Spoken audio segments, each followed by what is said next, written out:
Assalamualaikum warahmatullahi wabarakatuh. Halo Sobat UT semuanya. Semoga kita semuanya dalam keadaan sehat walafiat. Ilmu yang kita dapatkan bisa bermanfaat dan barokah. Semoga kita semuanya dalam lindungan Allah Subhanahu wa taala. Sebelumnya perkenalkan, nama saya Imas Darojatul Badriah dengan NIM 877983617 Universitas Terbuka Jember.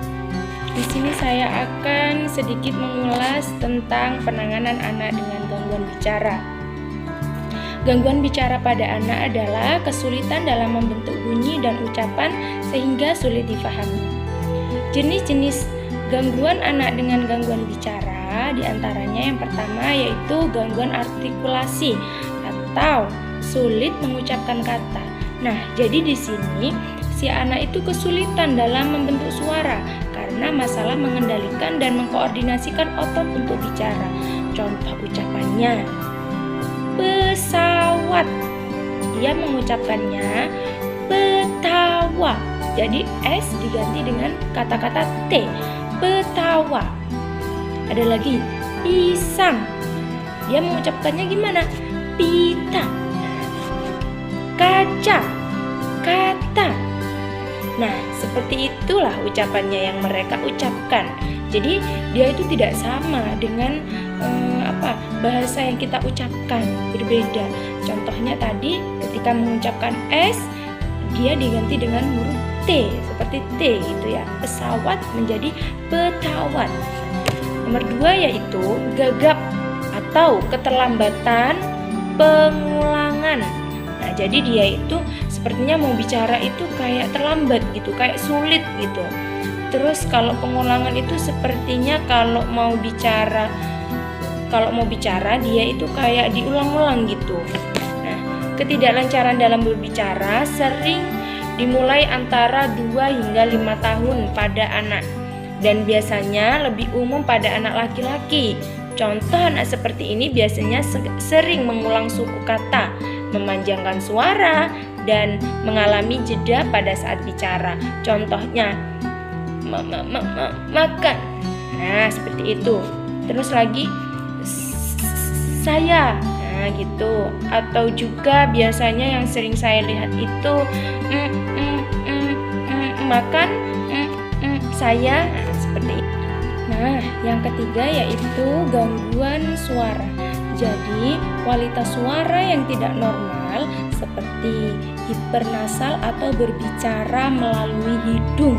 Nah, yang bisa disebabkan oleh kelainan langit-langit pada mulut. Normalnya anak seperti ini biasanya pada saat flu atau batuk, tapi beda dengan gangguan suara pada anak dengan gangguan bicara karena memang dia ada kelainan pada mulutnya. Nah, selanjutnya yaitu penyebab gangguan bicara. Bisa saja terjadi karena yang pertama yaitu kelainan genetik. Beberapa kondisi ini seperti sindrom Feigle dapat mempengaruhi perkembangan bicara dan komunikasi pada anak. Yang kedua yaitu kelainan neurologis. Jadi gangguan yang mempengaruhi otak dan saraf seperti stroke atau cedera pada otak. Yang ketiga yaitu masalah pendengaran. Jadi gangguan pendengaran juga dapat mengganggu artikulasi atau pada saat berbicara pada anak. Jadi sepertinya dia itu kayak kesulitan ketika berbicara. Yang keempat yaitu kelainan fisik, yakni kelainan pada bibir, pada lidah, atau langit-langit mulut juga dapat mempengaruhi kemampuan bicara. Jadi itu tadi 4 itu tadi yang bisa menyebabkan gangguan bicara pada anak. Nah, setelah kita pelajari tadi, kita mulai tahu penyebab gangguan bicara pada anak. Sekarang kita bahas tentang penanganan anak dengan gangguan bicara, terutama pada orang tua, karena memang kita sebagai orang tua itu lebih lama bareng di rumah, kumpul di rumah. Jadi itu bisa saja orang tua itu menjadi stimulasi atau menjadi obat. Nah, obat stimulasi dari rumah. Contohnya sering diajak bicara. Nah, jadi anak itu sering diajak bicara, sering diajak komunikasi. Contohnya, "Nak, kamu sudah makan?" Nah, pasti dia juga akan menjawab, "Sudah." Nah, dengan sering kita ajak ngobrol, dengan sering kita ajak bicara, dia itu bisa sedikit banyak mengolah kata-kata atau mengolah pembicaraannya dia.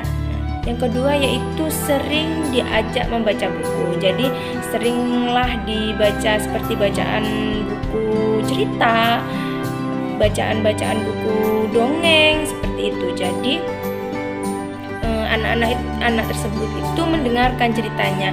Akhirnya dengan mendengarkan cerita tersebut, dia dapat berpikir dan bisa mengolah cerita kembali. Biasanya nanti ketika sudah diceritakan, tanyakan kepada si anak, "Ayo ceritakan lagi apa yang ibu tadi bicarakan." Seperti itu. Nah, jadi dia bisa mengingat dan bisa sering berbicara dan mengolah kata-kata yang dia ingat di pikirannya. Yang ketiga yaitu bernyanyi. Sering diajak bernyanyi karena anak-anak itu biasanya sering suka belajarnya itu dengan bernyanyi. Nah, dengan anak yang seperti ini mungkin bisa menjadi stimulasi lah ya dari rumah. Kita sebagai orang tua bisa menjadi obat, bisa menjadi stimulasinya agar anak tersebut terbiasa untuk berbicara. Serta selalu memperhatikan dan merespon komunikasi pada anak.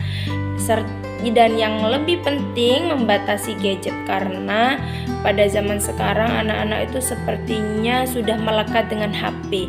Bahkan kalau HP kita ambil, biasanya anak tersebut itu menangis karena memang HP-nya diambil. Entah kenapa, mungkin karena emosi yang ada pada dirinya itu, dia tidak bisa mengontrol emosinya. Akhirnya bisa saja dia menangis atau berteriak seperti itu. Jika terlambat bicara secara signifikan, sangat disarankan untuk konsultasi dengan dokter atau bisa juga dengan terapi bicara yang dapat melibatkan berbagai teknik sesuai kebutuhan anak. Nah, jadi penanganan itu sangat penting, stimulasi di rumah maupun pada dokter. Jadi kita bisa periksakan anak tersebut kepada dokter, periksakan pendengarannya. Pastikan anak memiliki pendengaran yang baik. Jika ia tidak merespon suara atau tidak menoleh saat dipanggil, konsultasi pada orang ahli seperti dokter atau terapi bicara, terapi pendukung, tergantung penyebabnya. Terapi lain seperti terapi fisik untuk memperbaiki postur atau otot, atau terapi masalah sensorik juga dapat membantu. Sementara kita juga bisa menggunakan bahasa isyarat yang bisa menjadi jembatan komunikasi jika anak kesulitan berbicara. Itu tadi ulasan dari saya mengenai jenis-jenis dan penanganan anak dengan gangguan bicara.